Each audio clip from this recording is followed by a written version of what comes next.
خالق ارض و ثنا کی حمد و ثنا کے بعد بے شمار درود و سلام امام الانبیاء والمرسلین جناب محمد کریم علیہ تحیۃ و تسلیم پر رحمت و مغفرت کی دعا صحابہ کرام، تابعین عظام، ائمہ مجتہدین کے لیے، پوری انسانیت کے لیے امن، ایمان اور ہدایت کی دعا کے بعد مالک و مولا کا ہم سب پر احسان ہے کہ اس نے ہم سب کو صحت اور ایمان والی زندگی عطا کی ہے۔ مالک اسی طرح صحت اور ایمان کے ساتھ ہی ہمیں جو ہماری بقیہ زندگی ہے گزارنے کی توفیق عطا فرمائے۔ جو پیچھے رمضان گزرا، اس میں تحفہ اللہ تعالیٰ کی طرف سے تھا میرے آپ کے لیے، بلکہ پوری انسانیت کے لیے، اور حقیقت ہے جس سے پیار ہوتا ہے انسان اس کے تحفے کو سنبھال کے رکھتا ہے، قدر کرتا ہے۔ یہ آپ کا اور تحفہ دینے والے کا آپس کا پیار ہوتا ہے۔ جتنا پیار زیادہ ہوگا آپ اتنا ہی زیادہ تحفہ دینے والے کے تحفے کی قدر کریں گے۔ جس سے محبت کم ہوتی ہے، آپ اس کی طرف سے ملنے والا تحفہ وہ قدر نہیں ہوتی۔ جس سے پیار ہوتا ہے زیادہ، اس کے تحفے کی قدر بھی زیادہ ہوتی ہے۔ تو رمضان میں خالق کائنات نے آپ کو، مجھے، پوری انسانیت کو ایک تحفہ دیا قرآن کریم کی شکل میں۔ یہ پورا قرآن جس کے بارے میں فرمایا انا انزلناہ فی لیلۃ القدر، ایک رات میں ہم نے اس قرآن کو اتارا، اور وہ رات رمضان المبارک میں، شہر رمضان الذی انزل فیہ القرآن ھدی للناس وبینات من الھدی، وہ رمضان المبارک میں ہم نے اس کلام کو انسانیت کے لیے اتارا، انسانوں کی ہدایت کے لیے اتارا، اور یہ ھدی للناس بن کے آئے، پوری انسانیت کے لیے ہدایت کا راستہ دکھانے کے لیے قرآن آئے۔ لیکن ہدایت اس سے وہی لے سکتے ہیں جن کے دل میں تقویٰ ہے۔ ذالک الکتاب لا ریب فیہ ھدی للمتقین، اور اس کی مثال ایک ہے، وہ سمجھ لیں پھر بات آگے لے جاتے ہیں۔ کالج ہے، یونیورسٹی ہے، دروازہ سب کے لیے کھلا ہے۔ یہ مسجد ہے، دروازہ سب کے لیے کھلا ہے۔ کوئی آتا ہے صرف واش روم سے ہو کے واپس چلا جاتا ہے، کوئی آتا ہے آ کر کے نماز پڑھ کے جاتا ہے۔ قرآن کی راہیں سب کے لیے کھلی ہیں، لیکن ان سے فائدہ وہی اٹھا سکتا ہے جس کے دل میں رب کا ڈر ہو، خوف ہو، محبت ہو اللہ کی۔ فائدہ اس سے وہی اٹھاتا ہے۔ اور یہ اتنی عظیم کتاب ہے جو زندگیوں کو تبدیل کرتی ہے، جو ماحول کو تبدیل کرتی ہے، معاشرے کو تبدیل کرتی ہے، جو انسانی رویوں کو تبدیل کرتی ہے۔ یہ اتنی زبردست کتاب ہے، ہمیں اس کا وہ شعور نہیں ہے، اس کے بارے میں ہمارے ذہن میں وہ تصورات نہیں ہیں، اور اس کے ساتھ ہمارا وہ لگاؤ نہیں ہے جو ہونا چاہیے، ورنہ یہ تو معاشرے کو یکدم پلٹ کے رکھ دینے والی کتاب ہے۔ آپ سمجھیں گے شاید میں جذبات میں آ کے کوئی بات کہہ گیا، نہیں، حقیقت یہ ہے کہ یہ حقیقی فکریں ہیں، حقیقی جملے ہیں جو میں آپ کے سامنے رکھ رہا ہوں،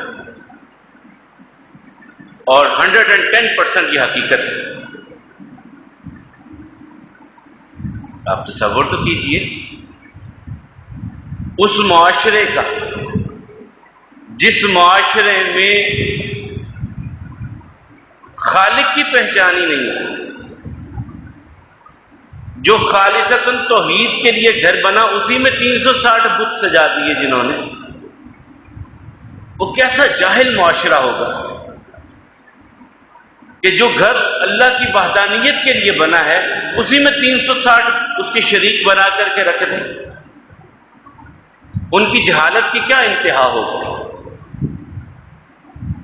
پھر یہ کلام اترا، یوں اترتا گیا، زندگیاں بدلتی گئیں. جو ہزاروں سال سے دیمک زدہ معاشرہ تھا، مفلوج معاشرہ تھا، جاہل معاشرہ تھا، ان کی زندگیاں تبدیل ہوتی گئیں. اور اس طرح تبدیل ہوئی کہ ایک ایک بار سنتے گئے اور بدلتے گئے، ایک ایک بار سنتے گئے. میں نے پچھلے سے پچھلے جی میں غالباً حضرت اسید ابن حضیر رضی اللہ تعالیٰ عنہ کی بات کی تھی. ایک مرتبہ ہی سنے، وہ تو چھوڑیں، انسانوں کو چھوڑیں یار، اب جنات کو دیکھ لیں. اڑیل مخلوق ہے، سرکش مخلوق ہے، جس کی تخلیق آگ سے ہوئی ہے، جن کو پیدا ہی اللہ نے آگ سے کیا ہے. وہ ایک بار ہی سنتے ہیں اور جا کر کے اپنی قوم کو تبلیغ کر رہے ہیں. انا سمعنا قرآنا عجبا یہدی الی الرشد. جو نیکی کی راہیں بتاتے ہیں، ہم ایسا کلام سن کے آئے ہیں، ایسا قرآن ہم سن کر کے آئے ہیں جو رشد کی ہدایت کی راہیں دکھاتا ہے. ہم تو بھائی ایمان لے آئے ہیں، تم بھی ایمان لے آؤ. صرف ایک مرتبہ انہوں نے سنا. اور تھوڑا سا آپ آگے چلیے، حبشہ میں گئے، عیسائی بادشاہ ہے. آقا اپنے ساتھیوں کو کہتے ہیں یار جینا مشکل ہے، بڑا ظلم ہو رہا ہے تم پر، تو ایسا کرو حبشہ چلے جاؤ. بادشاہ عیسائی ہے، وہ کم از کم اللہ کی توحید کے بارے میں تو کچھ بات سنے گا نا. وہ اللہ کی وحی کو تو جانتا ہے، وہ پیغمبروں کے سلسلے کو تو پہچانتا ہے. وہاں چلے جاؤ. صحابہ کرام گئے. اب مکے والوں کو فکر آ گئی کہ یہ کیا بنا، ہم تو یہیں پہ روکنا چاہتے تھے، یہ وہاں چلے گئے، اسلام قوت نہ پکڑ جائے. اس وقت کے کافر کی بھی یہی سوچ تھی، اسلام قوت نہ پکڑ جائے. آج کا کافر بھی یہ سوچتا ہے کہ کسی طرح اسلام کو کمزور کرو. یہ دونوں میں مشترکہ چیز ہے. کافر ہمیشہ کوشش کرتا ہے کہ اسلام اور اہل اسلام کو کمزور کرو، یہ پنپنے نہ پائیں، ان کے قدم نہ جم جائیں. اس وقت عمر بن عاص رضی اللہ تعالیٰ عنہ کافر تھے. پورا ایک گروپ لے کر کے، وفد لے کر کے گئے بادشاہ کے پاس، تحفے تحائف لے کر کے گئے. بادشاہ کو تحفے وغیرہ پیش کیے کہ بادشاہ کی نظر میں ہماری قدر بن جائے گی. پھر کہا جی ہمارے کچھ باغی لوگ ہیں جو اپنے باپ دادا کا دین چھوڑ کر کے ایک نیا دین بنا کر کے بیٹھے ہیں، وہاں سے بھاگے ہیں، آپ کے پاس آئے ہیں، ہم انہیں لے کے جانا چاہتے ہیں. اس نے کہا بھائی ایسے اکیلے تو میں فیصلہ نہیں کر سکتا جب تک ان کی بات سن نہ لوں. ان کو بھی بلاتے ہیں دربار میں، ان کی بات سنتے ہیں. کیوں اپنا گھر بار چھوڑ کر کے ایسے کو بندہ چلا جاتا ہے؟ اپنا گھر بار شہر چھوڑنا کوئی ایسی عام معمولی بات ہے؟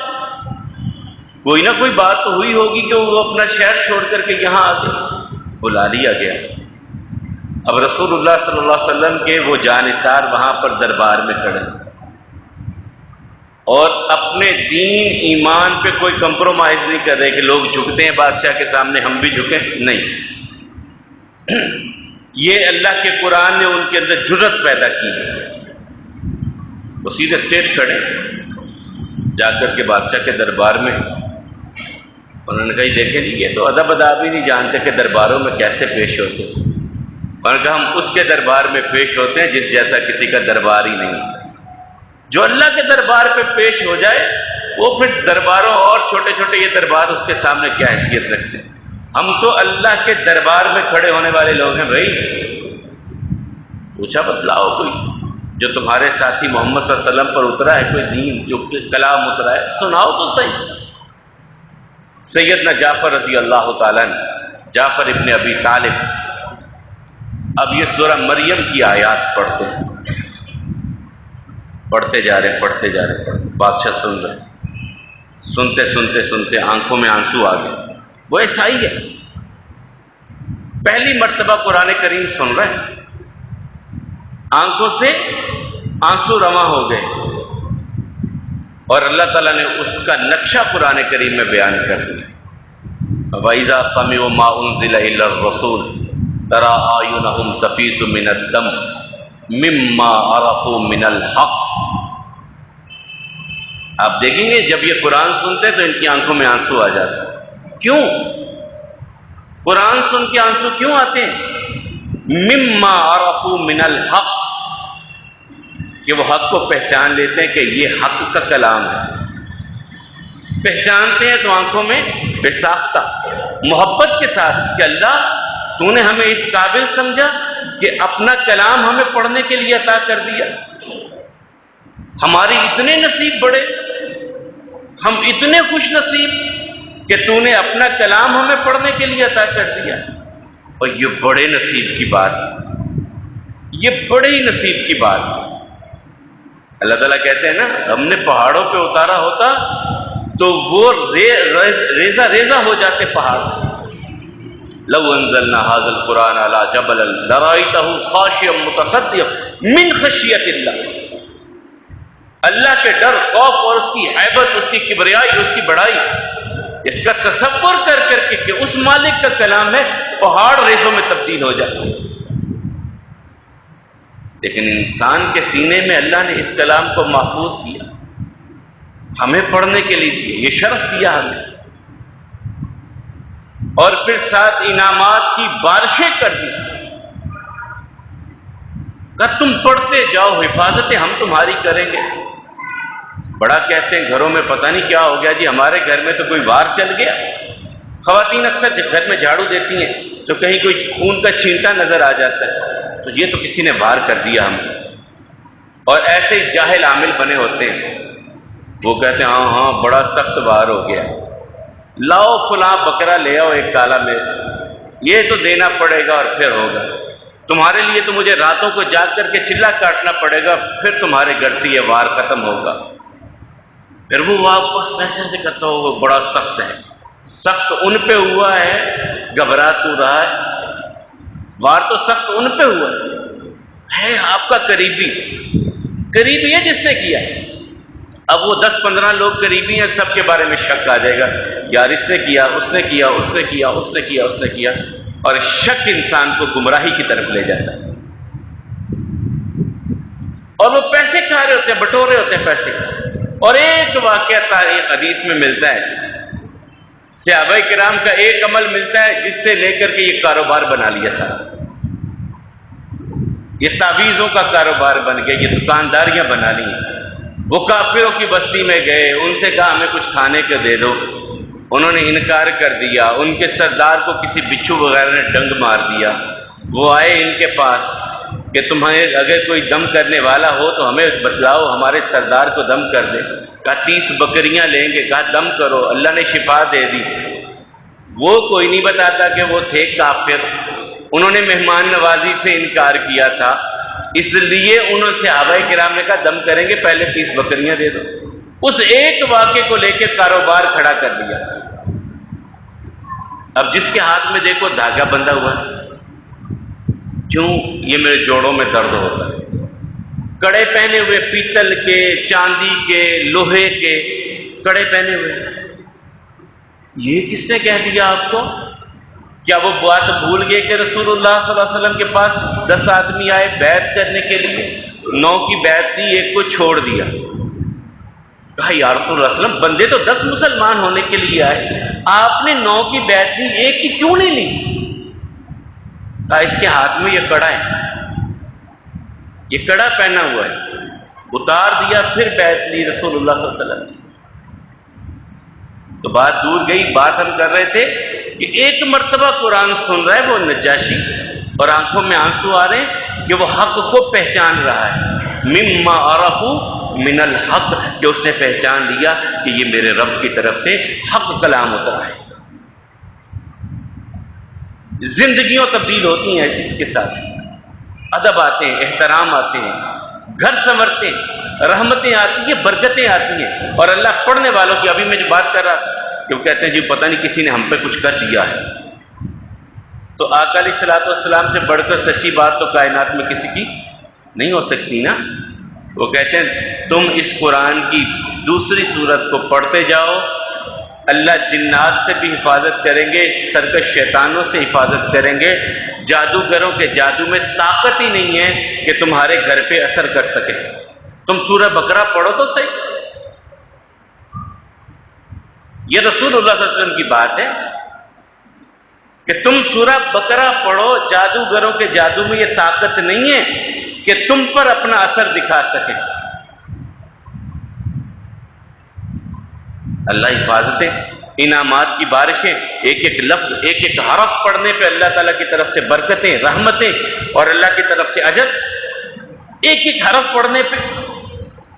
اتنا عظیم کلام، اتنا عظیم کلام کہ رسول اللہ صلی اللہ علیہ وسلم آئے مسجد میں، صحابہ کرام بیٹھے، کہا میرے صحابہ تم چاہتے ہو کہ منڈی میں جاؤ، جانوروں کی منڈی بتہان لگتی تھی، وہاں پر جاؤ اور شام تک محنت مشقت کرو، کوشش کرو، شام کو واپس آؤ، پیور پیسے حلال کے، ٹھگی نہیں، ظلم نہیں، زیادتی کر کے نہیں، اتنی پرافٹ لے کر کے آؤ کہ 2 بہترین حاملہ اونٹنیاں لے آؤ اس پرافٹ کی، یعنی ایک دن میں کم از کم 4-5 لاکھ کی دیہڑی لگ جائے، یہ چاہتے ہو؟ کہا یا رسول اللہ صلی اللہ علیہ وسلم یہ تو ہر بندہ چاہتا ہے کہ اتنی دیہڑی لگ جائے، ایسا اتنا مال آ جائے۔ تو حبیب خدا صلی اللہ علیہ وسلم نے فرمایا اللہ کے گھر میں آنا اور اللہ کے گھر میں آ کر کے 2 آیات کو سیکھنا، یہ ان 2 اونٹنیوں سے زیادہ قیمتی ہے، ان سے زیادہ قیمتی ہے کہ اللہ کے گھر میں آ کر کے صرف 2 آیات کو سیکھ لو۔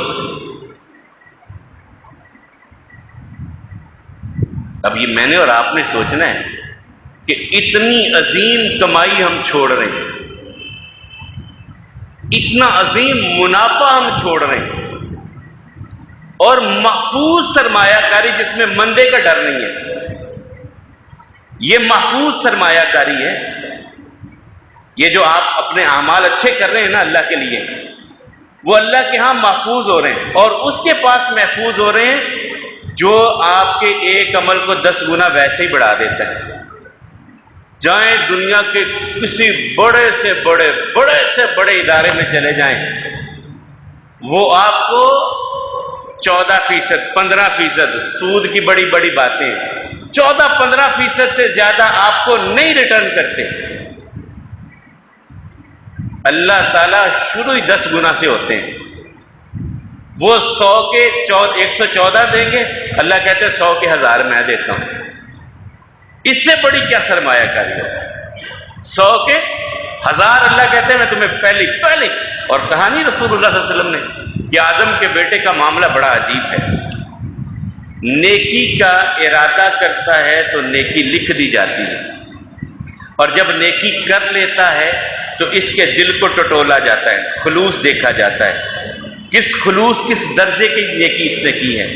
وہ 10 سے لے کے 700 گنا تک، یعنی 10 سے بڑھتے 700 گنا تک اللہ تعالیٰ بڑھا کر کے اس کی نیکی کا اجر اس کے لیے لکھ دیا جاتا ہے۔ یہ آپ کا خلوص ہے، آپ کا دل ہے، جتنا آپ نے اللہ کے لیے کیا ہے۔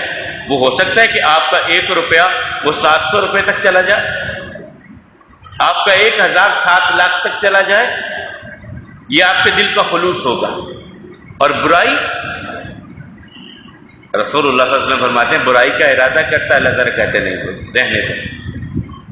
اب ارادہ کیا تو اللہ کا ڈر آ گیا، برائی کی نہیں، اللہ تعالیٰ کہتے ہیں پھر ایک نیکی لکھ دو اس کی۔ ارادہ تو برائی کا کیا تھا کہ یہ گناہ کر لوں گا، یہ غلط کام کروں گا، ارادہ کیا تھا، لیکن اللہ کا ڈر آ گیا، نہیں کی تو اللہ تعالیٰ کہتے ہیں ایک نیکی ضرور لکھ دو اس کے خاطر۔ اور اگر کر لی تو کہا تھوڑی دیر رک جاؤ، شاید اسے حیا آ جائے، شرم آ جائے اور یہ معافی مانگ لے۔ تھوڑی دیر رک جاؤ، ٹھہر جاؤ فرشتوں، ابھی برائی نہ لکھو، ابھی اس کا گناہ نہ لکھو، اسے حیا آ ہی جائے، شرم آ ہی جائے، یہ میں نے کیا کیا۔ اگر پھر بھی شرم نہیں آتی تو اللہ کہتے ہیں ایک ہی برائی لکھو، اس کی زیادہ نہ لکھنا۔ تو وہ مالک آپ کو ایک ایک حرف پہ آپ کو نیکیاں عطا کرتا ہے، ایک ایک حرف پڑھنے پہ آپ کو نیکیاں عطا کرتا ہے، رحمتوں کے سائے عطا کرتا ہے۔ ہم کہتے ہیں نا فلاں کی سائے میں فلاں پنپ رہا ہے، فلاں جو ہے اس کے اوپر فلاں کا سایہ ہے، اس لیے وہ بڑا جناب باتیں کرتا ہو۔ اللہ تعالیٰ کے رسول اللہ صلی اللہ علیہ وسلم فرماتے ہیں جب تم اللہ کے گھر میں آتے ہو نا اور اللہ کے کلام کو پڑھتے ہو تو اللہ کی رحمت تمہارے اوپر سایہ کر دیتی ہے، اللہ کی رحمت تمہارے اوپر سایہ کر دیتی ہے۔ ما من قوم یقعدون بیتا من بیوت اللہ یتلون آیات اللہ ویتدارسون، جب اللہ کے گھر میں آ کر کے بیٹھتے ہو اور اللہ کی آیات کی تلاوت کرتے ہو، سنتے سناتے ہو، پڑھتے پڑھاتے ہو، حفت علیہم الملائکہ وغشیتہم الرحمہ، اللہ کی رحمت تمہارے اوپر سایہ کر دیتی ہے۔ فرشتے تمہاری محفل کو اپنے حصار میں لے لیتے ہیں، یہ سیکیورٹی حصار آپ کے گرد قائم کر دیتے ہیں فرشتے، بڑے ادب و آداب کے ساتھ تمہارے ساتھ بیٹھ جاتے ہیں۔ یہ قرآن پڑھنے والے لوگ، یہ اللہ کی آیات کی تلاوت کرنے والے لوگ، کیسی خوبصورت مجلس آپ کو میسر آ جاتی ہے۔ اور پھر اس کے بعد آقا کریم علیہ الصلوۃ والسلام فرماتے ہیں شیطان سے اللہ حفاظت عطا کرتے ہیں، شیطانوں سے حفاظت عطا کرتے ہیں۔ پھر اس کے ساتھ آپ کو اللہ تعالیٰ ایک نور عطا کرتے ہیں، فراست کا نور عطا کرتے ہیں، فہم کا شعور کا نور عطا کرتے ہیں، جس کے ساتھ آپ کی زندگی کے معاملات درست ہوتے ہیں۔ دیکھ لیجئے ابو بکر رضی اللہ تعالیٰ کسی دنیا کی یونیورسٹی سے نہیں پڑھے، لیکن ایسے ایسے قانون بنا کے دے گئے کہ انسانیت آج بھی ان کے قوانین کو، ان کی باتوں کو لینے پہ مجبور ہے۔ عمر رضی اللہ تعالیٰ ایک ہی کتاب پڑھے تھے اور وہ کتاب تھی قرآن کریم، ایک ہی کتاب پڑھے تھے۔ اب عمر کے ایک ایک قول پہ پوری پوری کتاب بنتی ہے، عمر کے ایک ایک قول پہ، ایک ایک بات پہ پوری پوری کتاب چھپتی ہے۔ بڑی بڑی کتابیں تو نہیں پڑھی انہوں نے، بہت بڑی لائبریریوں میں جا کے تو نہیں بیٹھے، صرف ایک کتاب۔ اسی لیے تو عبداللہ بن مسعود رضی اللہ تعالیٰ عنہ کہا کرتے تھے دنیا کا جو علم بھی حاصل کرنا چاہو پہلے قرآن پڑھ لو، سارے علم آسان ہو جائیں گے، سارے علم آسان ہو جائیں گے۔ اور اللہ کے رسول صلی اللہ علیہ وسلم فرماتے ہیں قبر میں جب سوالوں کے جواب ہو جائیں گے نا، اللہ اپنی توفیق عطا فرمائے ہم سب کو کہ ہم صحیح جواب دینے والے ہوں، اس مرحلے کو اپنی رحمت سے اللہ ہمیں پار کرنے کی توفیق دے۔ وہ بہت کٹھن مرحلہ ہے قبر کا، اکیلا بندہ، اور کبھی تصور کیجئے مٹی کے نیچے اندھیرے، وہ تو سوراخ ایک ایک بند کر دیتے نا، گارا بناؤ بھائی، یہ کرو یہ کرو، کوئی سوراخ باقی نہ بچے۔ ان اندھیروں میں آج لائٹ بند ہوتی ہے تو ہمیں وحشت ہوتی ہے، اندھیرا لگتا ہے رات کو، جلدی کچھ جلاؤ، جلدی یہ کرو، اندھیرا ہو گیا ہے، طبیعت اکتاتی ہے۔ کبھی قبر کے اندھیرے کے بارے میں بھی دیکھ لیجیے، اوپر جتنی مرضی آپ لائٹیں لگا لیں، جب تک اندر نہیں روشنی ہوگی کوئی فائدہ نہیں ہے۔ وہاں جواب کیسے دیے جائیں گے؟ اللہ کی توفیق سے۔ اور فرشتے جب پوچھیں گے نا یار تو نے جواب بڑے اچھے دیے، کیسے جواب دے دیے تو نے؟ تو وہ انسان کہے گا کہ میں اللہ کے قرآن کو پڑھتا تھا، میری محبتیں میرے رب کے کلام کے ساتھ تھی، اسی محبت کی وجہ سے اس خالق کائنات نے میرے اوپر رحم کیا اور مجھے توفیق دے دی کہ میں تمہیں صحیح جواب دے پایا ہوں۔ اس کے بعد میدان معاشر میں چلے آئیے، معاشر کے میدان میں چلے آئیے، اس کا کچھ تصور تھوڑا سا اپنے ذہن میں لائیے کہ یہ اتنے بڑے بڑے پہاڑ جن کے بارے میں مالک کہتے ہیں وَتَكُونُ الْجِبَالُ كَالْعِهْنِ الْمَنْفُوشِ، ہم انہیں روئی کی طرح کر دیں گے، یہ اونچی نیچی زمین، یہ بڑے اوپر پہاڑ، یہ سارا برابر ہو جائے گا، کہیں کوئی اونچ نیچ باقی نہیں رہے گی۔ اس وقت اللہ حکم الحاکمین کہ عرش کے سائے کے سوا کوئی سایہ بھی نہیں ہوگا۔ اس دھوپ میں ہم کھڑے ہو سکتے ہیں؟ 1 گھنٹہ ہمیں کھڑا ہونا پڑے دھوپ میں، ہم تو 10 منٹ اس دھوپ میں کھڑے نہیں ہو سکتے جو ابھی 40-42 ڈگری پہ جا کر کے دھوپ ہے ابھی، اور سورج ہم سے کروڑوں میل دور ہے۔ اس وقت تو 1 میل پہ آ جائے گا، صحیح مسلم کی حدیث ہے، رسول اللہ صلی اللہ علیہ وسلم کہتے ہیں 1 میل پہ آ جائے گا، پھر دنیا کا درجہ حرارت کیا ہوگا؟ اس وقت سایہ بھی نہیں ہوگا،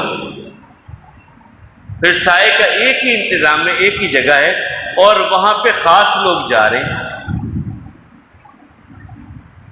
ان خاص لوگوں میں قرآن کو رات کی تنہائیوں میں پڑھنے والے لوگ ہوں گے،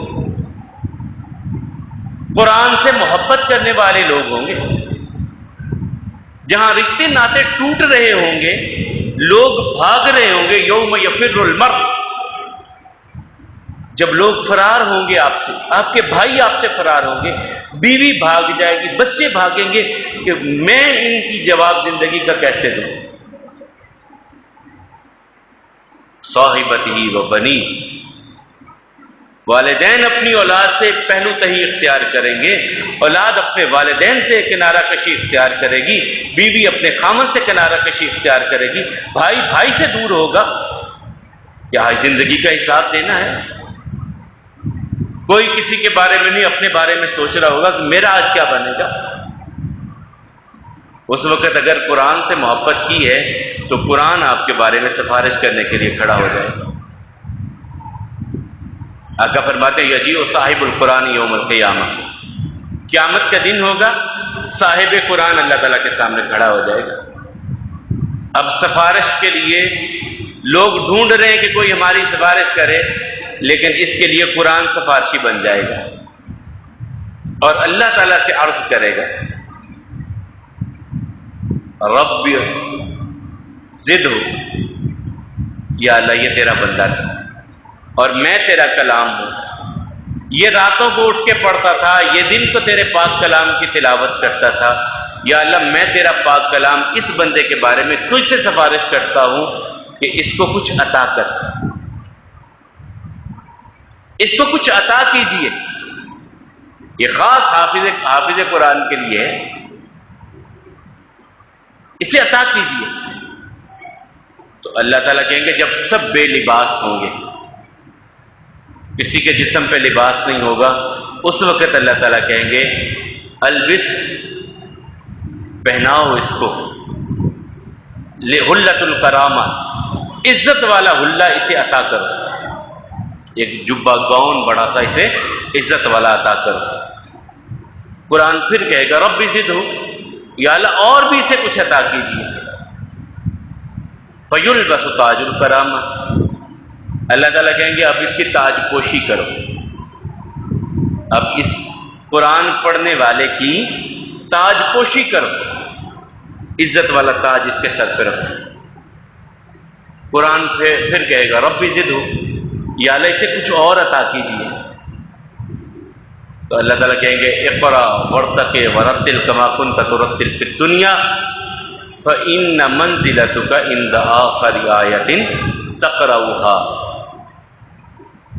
قرآن پڑھنے والے جتنا تجھے یاد ہے نا، پڑھنا شروع کر، اور آہستہ آہستہ پڑھنا، تیز نہیں پڑھنا، سپیڈ سے نہیں پڑھنا، آہستہ آہستہ پڑھنا، اور جنت کی سیڑھیاں، منزلیں طے کرتا جا، آیت پڑھتا جا، منزلیں طے کرتا جا، جہاں تیری تلاوت مکمل وہیں تیرا ٹھکانہ جنت، جہاں تیری تلاوت مکمل ہوگی۔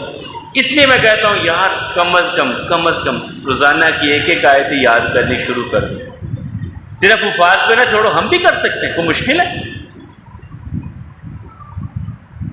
2 4 5 10 100 اتنی آیات تو یاد کر سکتے ہیں نا۔ اللہ کرے کل قیامت کے دن اللہ کے اچھا وہ جتنی یاد ہیں وہی پڑھو اور جنت میں منزلیں طے کرتے جاؤ، اتنی آیات ہی ہم پڑھ لیں جتنی یاد ہوں گی، لیکن یاد تو کریں، اپنے سینوں کو منور تو کریں۔ رسول اللہ صلی اللہ علیہ وسلم نے ایک وظیفہ بیان کیا تھا، کہا جب گھبراہٹ ہو، بے چینی ہو، پریشانی ہو تو یہ پڑھا کرو، اللہم انی عبدک وابن عبدک وابن امتک، یا اللہ میں تیرا غلام ہوں، میرا باپ بھی تیرا غلام ہے، میری ماں بھی تیری غلام، ہم سب تیرے در کے فقیر ہیں، ناصیتی بیدک، ہماری پیشانی تیرے قبضے میں ہے، ماضٍ فی حکمک، جو تیرا فیصلہ ہے وہی ہم پہ چلتا ہے، عدل فی قضاؤک، اور تیرا ہر فیصلہ یا اللہ عدل پہ مبنی ہے، تو ظلم نہیں کرتا۔ انی اسألک بکل اسم هو لک، یا اللہ ہم تیرے ہر نام کے ساتھ تجھے پکارتے ہیں، سمیتہا علی نفسک، جو جو نام تو نے اپنے لیے بیان کیے ہیں ہم ان سب ناموں کے ساتھ تجھے پکارتے ہیں، او انزلتہ فی کتابک، تو نے اپنی کسی کتاب میں کوئی نام نازل کیا ہے اس نام کے ساتھ ہم تجھ کو پکارتے ہیں، او علمتہ احدا من خلقک، یا اپنی مخلوقات میں سے کسی مخلوق کو تو نے اپنا کوئی نام بتایا ہے، یا اللہ ہم اس نام سے تجھ کو پکارتے ہیں، اب استأثرت بہ فی علمک الغیب عندک، یا تو نے ابھی غیب کے خزانوں میں اپنا نام وہ ابھی چھپا کے رکھا ہے، یا اللہ اس نام کے ساتھ ہم تجھ کو پکارتے ہیں، اور مانگتے کیا ہیں، ان تجعل القرآن ربیع قلبی، یا اللہ قرآن کو میرے دل کی بہار بنا دے۔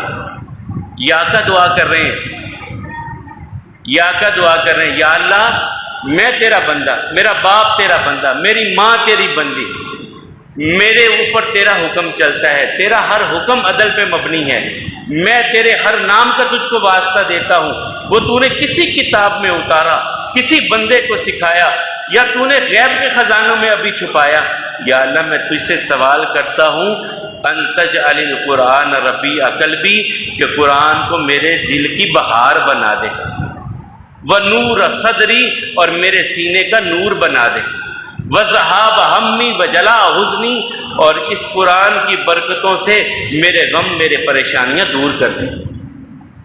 یہ دعا پڑھا کرتے تھے رسول اللہ صلی اللہ علیہ وسلم، سکھاتے تھے امت کو، جب کبھی پریشان ہو جاؤ، غمگین ہو جاؤ، اس دعا کو پڑھا کرو۔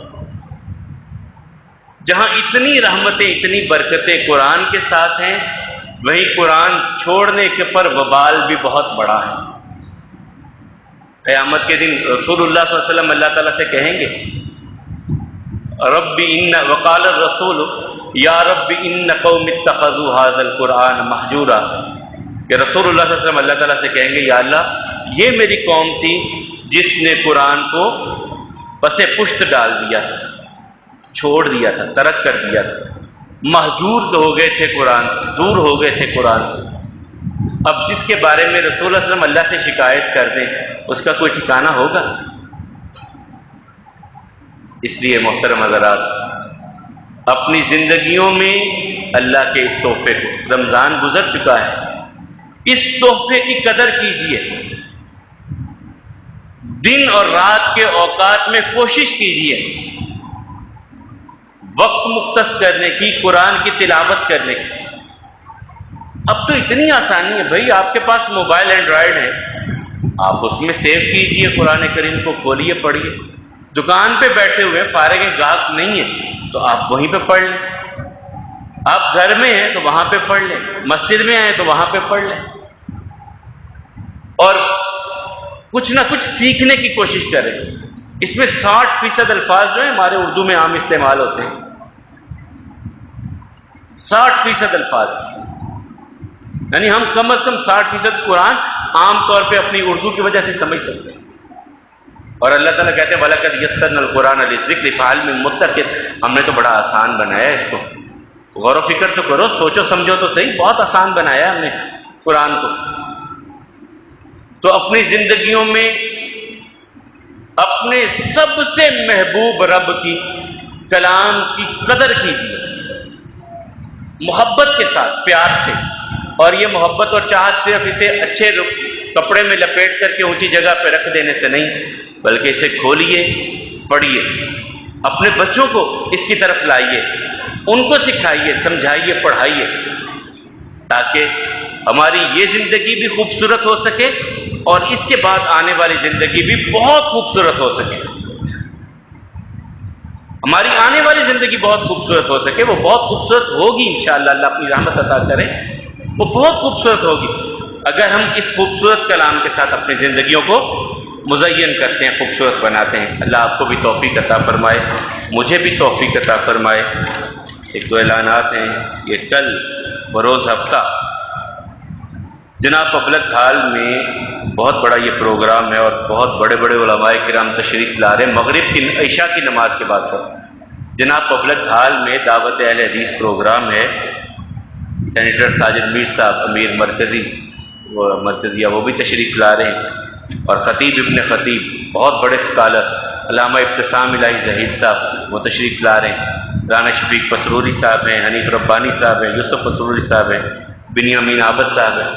یقیناً یہ بڑے بڑے علماء ہیں، اور علماء کی محفل اور علماء کی باتیں سننا، جو بھی میں نے آغاز میں کہا تھا کہ ایک ایک بات بہت قیمتی ہو، تو اللہ کی بات، اللہ کے رسول کی بات کر رہے ہیں، اس سے بڑھ کر قیمتی بات کیا ہوگی؟ تو کوشش کیجئے عشاء کی نماز کے بعد جناب پبلک ہال میں پہنچنے کی۔ اور اس کے ساتھ ہی بہت سارے بھائیوں نے دعائے صحت کی اپیل کی ہے، ہمارے بھائی ہیں جاوید صاحب، ان کے والد گرامی کے لیے بھی خصوصی دعا کیجیے کہ اللہ تعالیٰ جتنے بھی مسلمان بیمار ہیں، کسی بھی مرض میں مبتلا ہیں، مالک سب کو مکمل صحت عطا فرمائے۔ اور کل فوت ہوئے ہمارے ایک بڑے اچھے دوست تھے، یہ مغل پورہ میں عبد المالک صاحب، فرنیچر کا کام کرتے تھے، بڑا نیک آدمی، لوگوں کو نماز کی ترغیب دینے والے۔ میں ان کے بارے میں کل باتیں سن رہا تھا کہ لوگوں کو مسجد میں آ جاؤ یا نماز پڑھ لو، ایسا ایک دائی آدمی اور ایسی خوبصورت زندگی گزارنے والا کہ لوگوں کو اللہ کے دین کی طرف دعوت دینی، اللہ کے دین کی طرف بلانا، تو اللہ تعالیٰ اس کی بھی مغفرت فرمائے۔ اور اسی طرح ہمارے ایک ترجمہ کلاس کے پرانے ساتھی تھے سلطان آٹو پوائنٹ حیدر بائی پاس پہ، ان کی والدہ پرسوں فوت ہوئی، ان کے لیے بھی دعا کیجیے کہ اللہ تعالیٰ ان سب کی بشری تقاضوں سے ہونے والی خطاؤں کو معاف فرمائے اور ان سب کی قبروں کو بقائے نور بنائے، جنت کا باغیچہ بنائے۔ مالک و مولا، ہم آپ کے در کے فقیر ہیں، مرحومین مسلمین کے لیے آپ کے در سے سوال کرتے ہیں کہ ان سب کی اگلی منزلیں آسان کر دیجئے، ان کی کمیوں کوتاہیوں سے درگزر فرمائیے۔ بیماروں کے بارے میں ہم آپ کے در پہ بیٹھے آپ سے سوال کرتے ہیں کہ جتنے بھی مسلمان بیمار ہیں، کسی بھی مرض میں مبتلا ہیں، سب کو مکمل صحت عطا فرمائیے، ان کی بیماریوں کو، ان کے گناہوں کا کفارہ بنائیے، حاجت مندوں کی حاجتوں کو پورا فرمائیے، تنگ دستوں کی تنگ دستی کو دور فرمائیے، مقروضوں کو قرض کے معاملے میں آسانی پیدا فرمائیے، ہم سب کو حلال طیب اور وافر رزق عطا فرمائیے، صاحب اولاد کی اولاد کو اس کی آنکھوں کی ٹھنڈک بنائیے، اور جو بے اولاد ہیں انہیں نیک صالح اولاد عطا فرمائیے۔ ہم پر ایسے حکمران لائیے جو آپ کے نبی کی امت پر رحم کرنے والے ہوں۔ اے اللہ، ہم پر ایسے حکمران نہ لائیے جو انسانیت پہ ظلم کرنے والے ہوں، ہم سب کی حفاظت فرمائیے۔ اقول قولی ھذا والحمد للہ، استغفر اللہ لی ولکم ولسائر المسلمین۔